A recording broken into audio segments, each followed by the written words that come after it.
I'm Ankita and I'm here today to talk to you about the PYP curriculum model. Before I do that, I want to spend some time talking to you about the IBO. The IBO stands for International Baccalaureate Organization. Baccalaureate means an educational qualification. So basically the IBO is a program that offers you an international education qualification. The IBO runs 3 different programs for international education, and these 3 programs are right from kindergarten till class 12. These 3 programs are the primary years program or the PYP, which is from age 3 to age 12, the middle years program or the MYP, which is from age 12 to age 16, and the diploma program or the DP, which is from age 16 to 19. All these 3 programs are self-contained, which means that there is no compulsion on any school to offer all these 3 programs. A school may choose to offer either 1 or 2 or all the 3 programs. But you need to know that all these 3 programs put together offer a continuous international education experience right from kindergarten till your pre-university stage, which runs on a consistent philosophy and educational beliefs. In Fountainhead School, this is how our educational programs are going to look like. From nursery to grade 6, we are offering the primary years program of the IBO. We are already an authorized school for the primary years program. We received our authorization in February 2011. From grade 7 to grade 10, what we are doing right now is we are offering the IGCSE program, which is the Cambridge board in more common terms. Now the reason why we are doing this and not the middle years program of the IBO is that the Cambridge exams or the IGCSE exams have an endpoint exam at the end of grade 10, while the MYP does not have that. So if a student from Fountainhead, after his grade 10, if he wants to go to some other city or to some other college or something like that, he may not be able to do it with a MYP certification, but he can do that with the IGCSE exam, and that is the reason why the school has chosen IGCSE for its middle years. Now you also need to understand here that the IGCSE certification is as such for grade 9 and grade 10. Grade 7 and 8 is basically going to be like a bridge between the PYP and the IGCSE. So there is no particular affiliation for grade 7 or 8, but basically we'll be taking children towards the IGCSE exam for grade 10. For the grade 11 and grade 12, we're planning to have a dual board system. So we are also offering the Cambridge A-level exam, and we're also having the IB diploma program. Again, there is a reason for this. The IB diploma program is an expensive program, and it's also very academically rigorous. So it may not be every student's cup of tea. So it's better to give children an option of 2 different boards. In Fountainhead School, this is how our educational programs are going to look like. From nursery to grade 6, we are offering the primary years program of the IBO. We are already an authorized school for the primary years program. We received our authorization in February 2011. From grade 7 to grade 10, what we are doing right now is we are offering the IGCSE program, which is the Cambridge board in more common terms. Now the reason why we are doing this and not the middle years program of the IBO is that the Cambridge exams or the IGCSE exams have an endpoint exam at the end of grade 10, while the MYP does not have that. So if a student from Fountainhead, after his grade 10, if he wants to go to some other city or to some other college or something like that, he may not be able to do it with a MYP certification, but he can do that with the IGCSE exam, and that is the reason why the school has chosen IGCSE for its middle years. Now you also need to understand here that the IGCSE certification is as such for grade 9 and grade 10. Grade 7 and 8 is basically going to be like a bridge between the PYP and the IGCSE. So there is no particular affiliation for grade 7 or 8, but basically we'll be taking children towards the IGCSE exam for grade 10. For the grade 11 and grade 12, we're planning to have a dual board system. So we are also offering the Cambridge A-level exams, and we're also having the IB diploma program. Again, there is a reason for this. The IB diploma program is an expensive program, and it's also very, very academically rigorous. So it may not be every student's cup of tea. So it's better to give children an option of 2 different boards. This is the plan as of now, but things may change in the future. You never know, especially with the CBSE guideline of the class 10 board exams now being optional. We are also considering that whether we should be doing MYP in the near future. So this was about the IBO. Now I am here today to talk to you specifically about the primary years program, and I am going to talk to you about the primary years program curriculum model. The primary years program has a complex curriculum model which is far more layers than a traditional curriculum. This is how it looks like.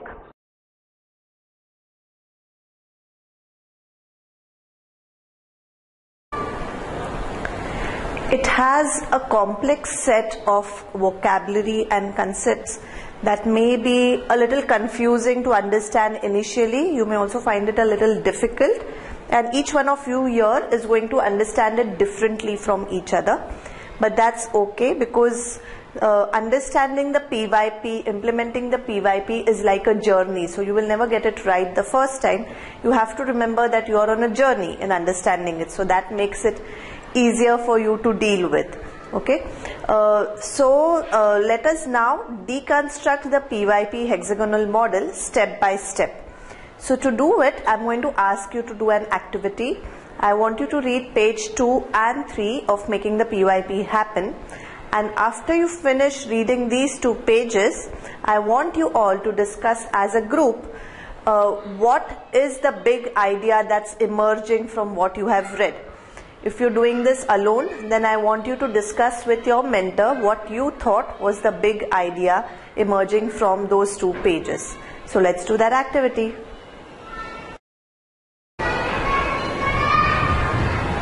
So I hope you've done your activity now.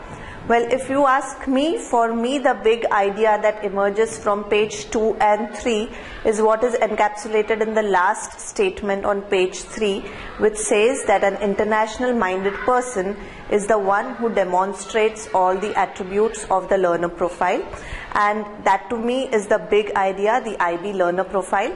And if you look at the PYP curriculum model, you will find the IB learner profile there right at the heart or at the core of it.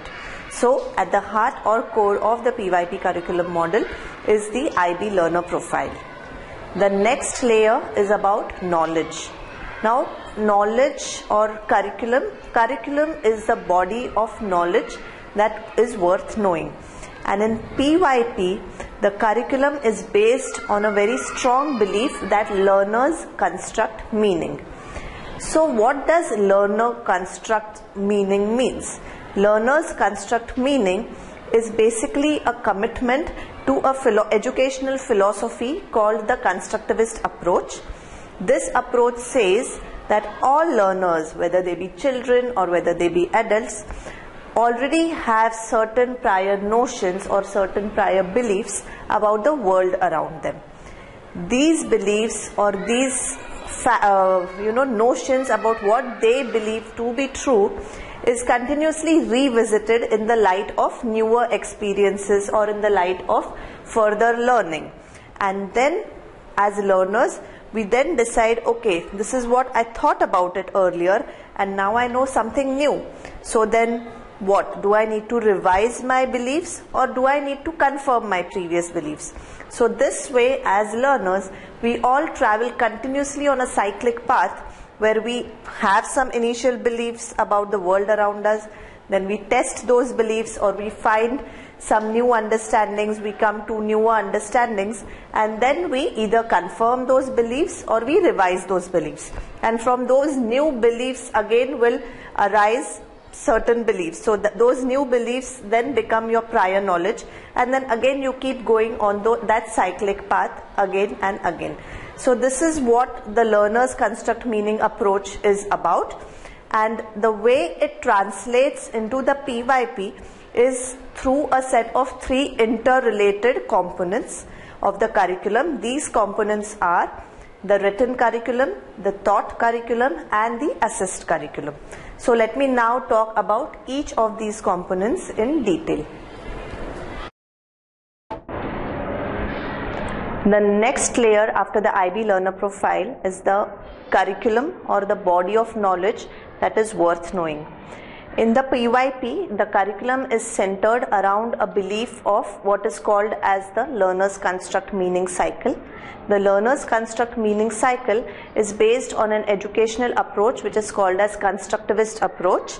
It basically says that each one of us, whether it be an adult or whether it be a child, we already have some prior experiences or some prior knowledge about the world around us, and through the process of inquiring, through the process of asking questions, we come to some newer understandings about what we believed to be true.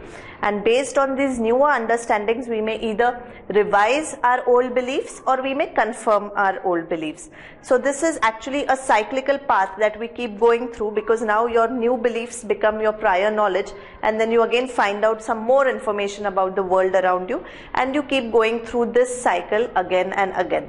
So this means that in a PYP school, we are all learners, because we all need to question our beliefs and we all need to challenge our assumptions and then come to newer understandings. So it is said that everyone in a PYP school, including the teachers, is a learner. In fact, I'll go to the extent of saying that everyone in a PYP school, including the teachers and especially the teachers, are all learners. And we all pride ourselves on being lifelong learners. You will hear this term very often in our school, that we are all learners, we are all lifelong learners, because that is what learning is all about, where we again keep going on that cyclical path again and again. How does this look like in the classroom? In the classroom, it will mean that students are asking a lot of questions, students are encouraged to take risks, that we also give students a lot of opportunities to sit back and think about their learning, so that they can reflect on it and see whether they have come to some newer understandings. It also means giving children opportunities that, okay, now that you know this, what are you going to do about it? So a PYP classroom is going to look very different from a conventional classroom, because we are committed to a particular approach of learner's construct meaning, which means that the classroom will be vibrant, there will be questions from children, children will be moving around, your seating arrangement will also be very different. So commitment to a constructivist approach means giving children the freedom to ask questions, to take risks, giving them time to think about whatever they have learned. And this is what the commitment to learner's construct meaning looks like in the classroom. And the way it translates into the PYP is through a set of 3 interrelated components of the curriculum. These components are the written curriculum, the taught curriculum, and the assessed curriculum. So let me now talk about each of these components in detail. The first component is the written curriculum. The written curriculum asks the question, what do we want to know? So basically the written curriculum is what I may call as the learning outcomes that are expected from the children.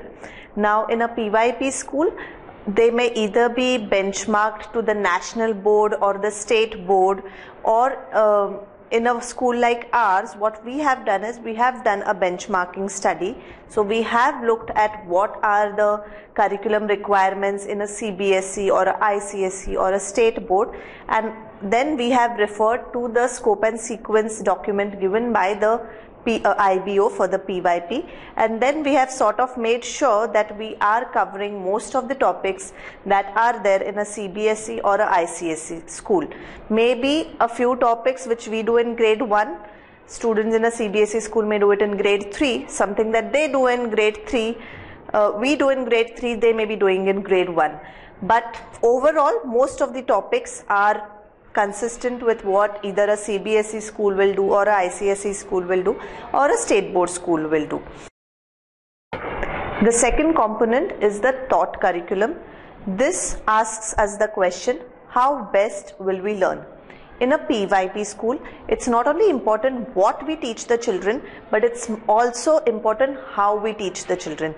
So as PYP teachers, you will be exposed to a variety of teaching strategies that probably you may have never experienced in your previous jobs before or in your previous education before, but we will be using a lot of new teaching and learning methods in the classroom, and as teachers you will be expected to innovate on those, to come up with new ways, to come up with new ideas how to help children understand a topic.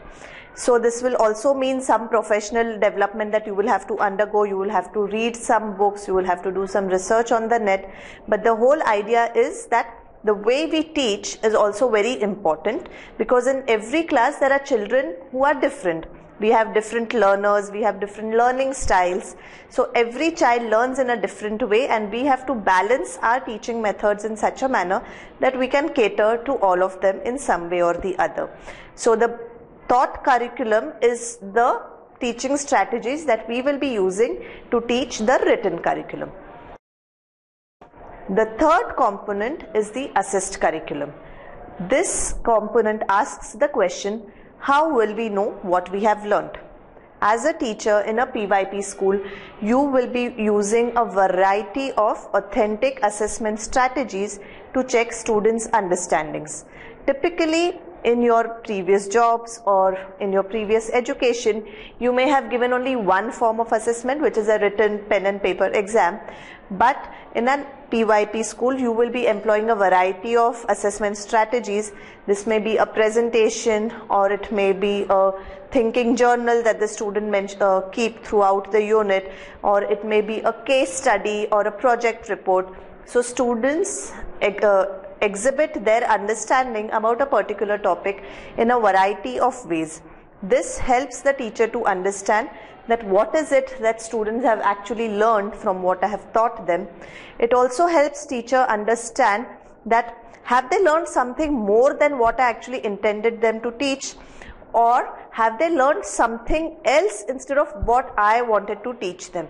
So the assessment process is also like a feedback, not just for the student but also for the teacher, because it also gives her feedback as to how did I teach, did I really teach them well, had they understood what I really wanted to teach them. So this is what the assist curriculum in the PYP is about. So you have the written curriculum, which is your set of learning outcomes. You have your taught curriculum, which tells you that how exactly are you going to teach what you want to achieve those learning outcomes. And then you have your assist curriculum, which tells you that okay, I want to check whether students have really understood what I have written in the written curriculum. So you have assessment strategies which will help you evaluate students' understanding of the same. So these three components, the written curriculum, the taught curriculum and the assist curriculum, they all function in harmony to produce a curriculum that's very robust and which really helps us to prepare learners for the 21st century. So this robust curriculum is supposed to be transdisciplinary in nature. So let me now talk about what transdisciplinary is all about. So before we get on to transdisciplinary, let us first look at what our PYP curriculum model is looking as of now. You can see the IB learner profile at the heart of the model, and you can see the written curriculum, the taught curriculum and the assist curriculum. Now let us understand what transdisciplinary is all about. The aim of the PYP is to produce a transdisciplinary curriculum that is significant, relevant, engaging and challenging. So let us first understand what transdisciplinary means. Transdisciplinary learning means learning that is not confined to a particular subject area but which transcends different subject areas. Now the PYP, like I already said, talks about curriculum that is relevant, and relevant is connected to real world. And in real world, when we are looking at things, we are not really looking at them in a subject area. So I may be reading a book, Let me take an example. If I'm talking about reading the book The Kite Runner, so I'm not just doing a language assignment, or I'm not just reading something related to language, but I'm also understanding history, I'm also understanding geography, I'm also understanding politics through that book, I'm also understanding culture through that book. So this way, even when in real life, when we are looking at any particular topic, it's never really confined to a particular subject area. And similarly in the PYP also, when we are thinking about a topic, we do not restrict ourselves to a subject area, or we do not say that yes, science ka topic hai, so I want to teach it in a certain manner. Yes, there will be certain concepts that you may want children to understand, disciplinary concepts, to understand that topic in greater detail. But we have to remember that learning has to be transdisciplinary. I think this might be getting a little confusing for you. So to help you understand this better, let's do an activity. The activity that you're going to do, you need to do it in groups of 4, and then you can share it with the rest of your class if you're doing this as a group. If you're just doing it individually, then you can share it with your mentor, your worksheet after you have done this activity. You've all been given a worksheet on which there is a central idea. So what you need to do is look at this central idea from different disciplinary lenses. What I mean by different disciplinary lenses is look at it from a maths perspective and think about what maths can I teach under this topic. Think about it from a science perspective. Think about what science can I teach through this topic. Similarly, do it for all the subjects that you can think of. And when you do this, let's get back and see how the transdisciplinary nature of the curriculum looks like. Now maybe at this point you may be thinking that, oh, there's so much of content to be covered, but let me remind you at this time that the PYP is not a knowledge bus. Okay, the PYP is not a knowledge bus. It is not just about acquiring knowledge, but there needs to be a focus also on developing certain skills. There also needs to be a focus on helping children develop a conceptual understanding about a topic and not just fact-based knowledge about certain things. There needs to also be a focus on development of positive attitudes in students, and there also needs to be a focus on taking responsible action. So these 5 components, knowledge, concepts, skills, attitudes and action, together form what is called as the 5 essential elements of the PYP. You are going to have separate training modules on each of these 5 essential elements, but right now, for the sake of helping you understand the PYP curriculum model, let me just touch upon all these elements in brief. Knowledge is the content that is significant, relevant, engaging, challenging. So basically, as a PYP school, we construct what is called as the program of inquiry, which helps us establish that this is the content that we want children to know about, to understand and to explore. Let me help you understand this with an example. For example, we've decided that understanding about Indian independence is something important and our children do need to understand it. But we are doing this within a broad idea of throughout history, nations have struggled to protect their sovereignty, under which they will do a case study of India to help them understand how India worked towards that.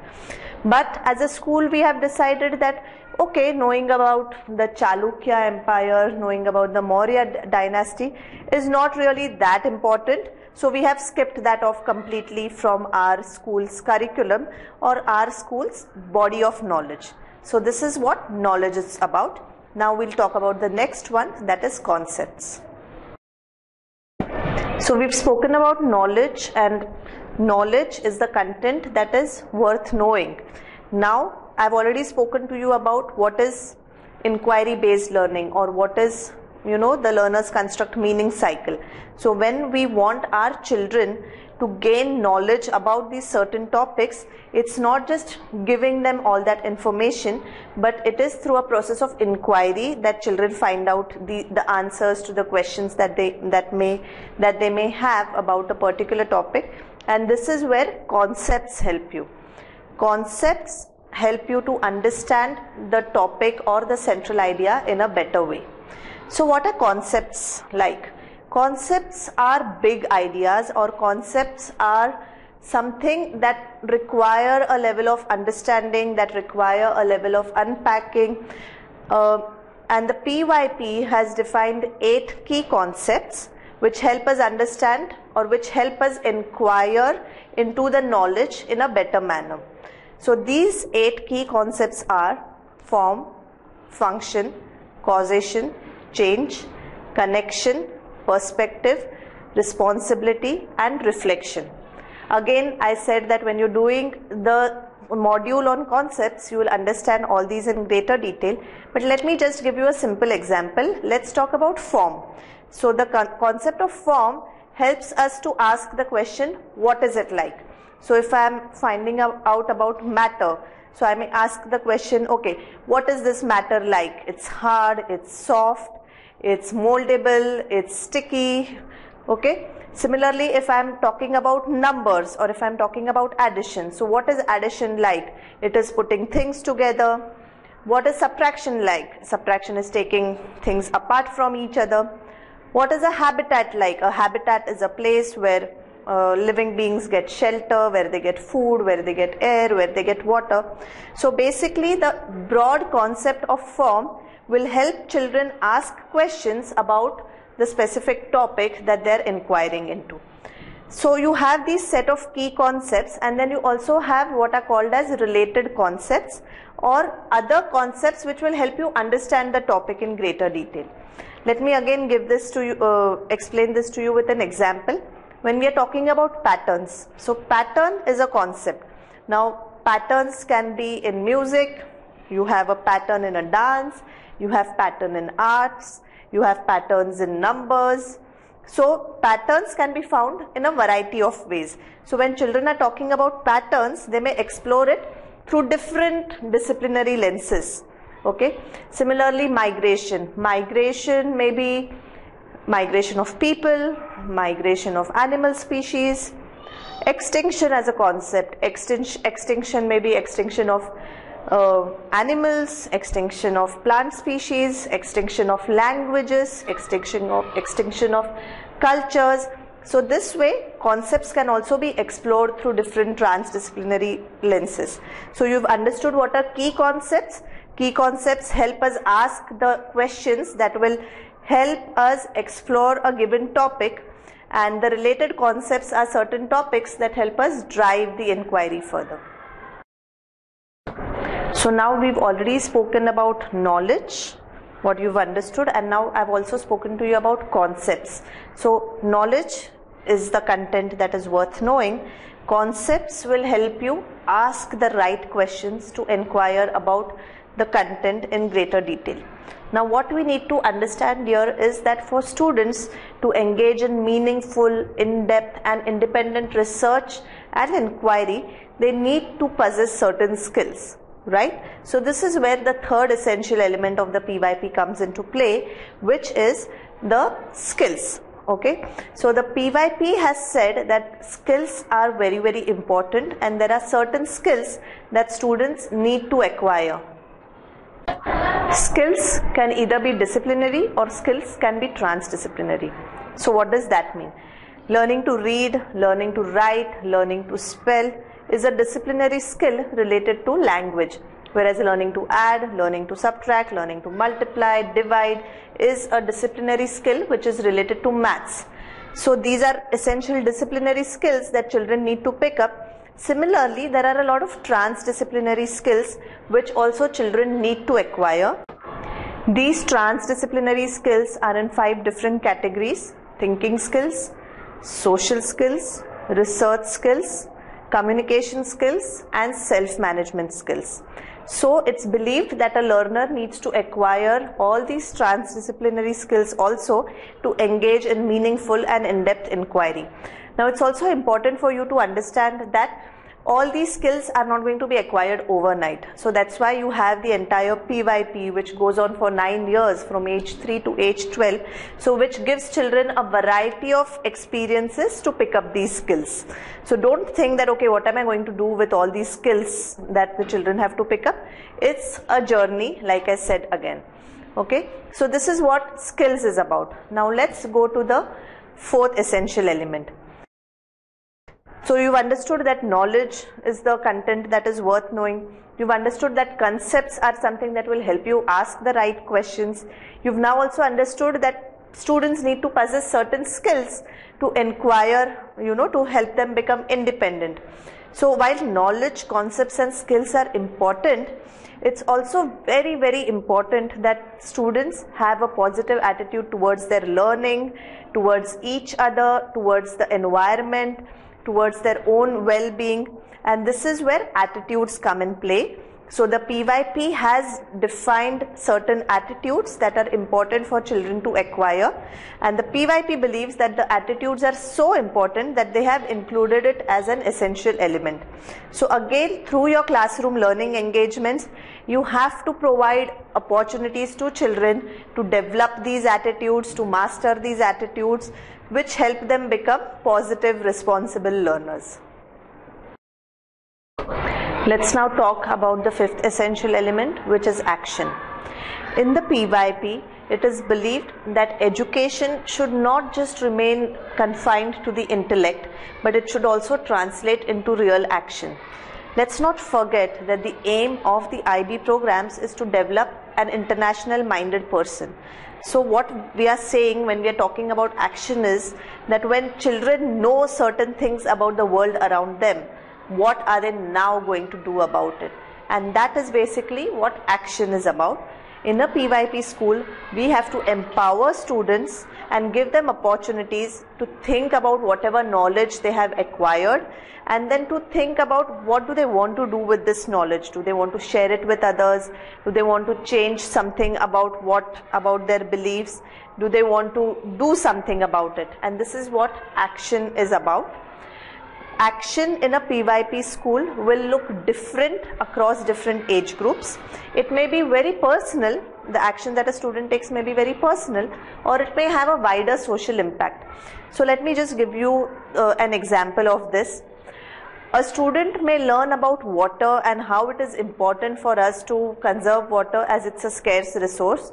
Now a child may decide at the end of it that, okay, what I'm going to do now as action is that when I'm brushing my teeth, I'm going to switch off the tap and I'm not going to keep water running continuously. And this is good action. And another kid might decide that, I'm going to go and talk to all my friends and tell them that they should also not be doing this. So he has gone a step ahead and he is taking action at his level. Similarly, a child of age 4, when he is doing a unit on family and friends, he decides that, okay, now I'm not going to hit my brother, I'm going to help my mom, and I'm going to share my toys with my friends. And a student in grade 6, when he is learning about personal well-being, he may decide at the end of it that I've been doing certain things wrong in my life and I want to correct them. I want to write a personal mission statement. So clearly action is going to look different for different students. It's going to look different across different age groups. But what we need to remember is that we need to give students opportunities to reflect on their learning and to help them take appropriate action. Action can be called as action only when it is student driven. So as a teacher, if I say, okay, now what I'm going to do is I'm going to tell all of you that let's make posters and let's go out on a rally. That is not action. Action is something that a student decides that he wants to do as a result of the learning that he has acquired. So knowledge, concept, skills, attitudes and action, these are the 5 essential elements of the PYP, and together they form a transdisciplinary curriculum that is significant, relevant, engaging and challenging. So let us see how these 5 essential elements together look in the PYP curriculum model. In the PYP curriculum model, you also see the different subject areas. These are basically given to highlight the transdisciplinary nature of the curriculum, which I've already spoken to you about. So these subject areas are the ones which interact with each other and which help us explore or inquire into a particular topic in greater detail.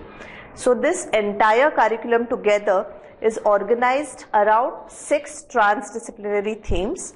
These 6 transdisciplinary themes are who we are, where we are in place and time, how we express ourselves, how the world works, how we organize ourselves, and sharing the planet. We will be constructing a school's program of inquiry for the coming session using all these 6 transdisciplinary themes. So in every year you have to teach certain transdisciplinary units. In the early years, that's from nursery and junior KG, ages 3 to 5, we will be teaching only 4 of the 6 transdisciplinary units. From grade 1, from grade senior KG to grade 6, we will be teaching all the 6 transdisciplinary units. There is a reason why the early years only do 4 of the 6 transdisciplinary units. The reason is that in the early years there is also a lot of emphasis on play, a lot of emphasis on developing literacy and numeracy skills. So that's why they have to do only 4 of the 6 TDTs or the transdisciplinary themes, whereas from senior KG to grade 6 we will be doing all the 6 transdisciplinary themes in detail. So this is how the whole PYP curriculum model looks like put together. I hope you have gained a good understanding about the PYP curriculum model. Thank you.